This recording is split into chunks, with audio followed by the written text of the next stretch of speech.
Здравейте хора, получих си поръчката от Тему и може да видите. В момента нареждам още, но почти всички наредих. Останах само още 4 вида високи. В момента ги нареждам.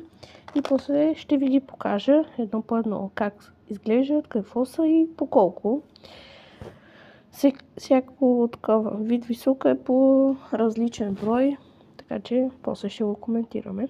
Взимаме една кутийка от многото кутийки и слагаме с този вид мандаринките. Ето ги.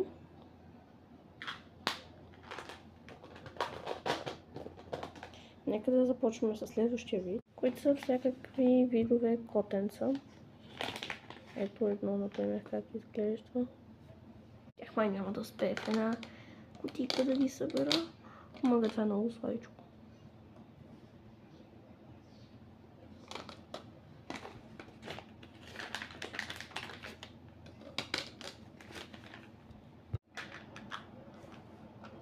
Ето едната кутийка. Още една ще трябва да напълня, защото то се видяло, че няма да успеят да съберат.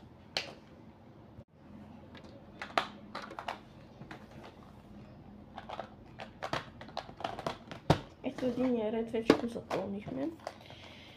Имаме още не знам колко, още два вида високи, да. Следващия тези кокошчици, които са много сладички.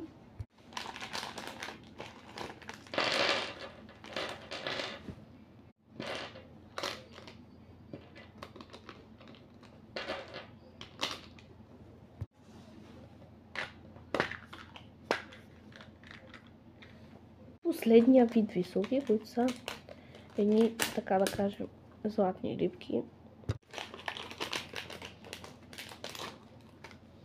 Ето ги и тях. Те са много красиви. Мисля, че те са, така да кажем, най-красивите. Да. И тях ще ги сложим. Ето ги и прибрани. Ето ги и подредени в кутийката.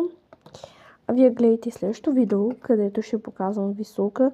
Всеки вид високи как изглежда отблизо, защото вие далеч не сте видяли всички. Вие видях само последните 3 вида, а те са 7, така че гледайте следващото видео, харесайте това и чао!